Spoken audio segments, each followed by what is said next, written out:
Hello guys, দেখো এটা আমাদের রামতলা রাম ঠাকুরের পুজো হচ্ছে, রাম ঠাকুর পুজো হচ্ছে।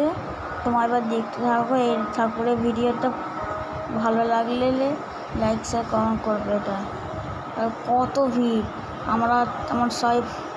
আমরা বাবা আমি ফুল নিতে গেছি।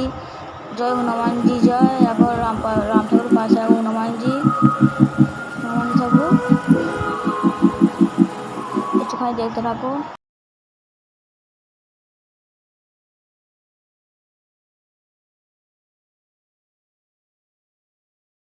এবার চলো দেখি রায়ণ লক্ষ্মী ঠাকুর সব দেবতা এখানে আছে রামপুর পাশে।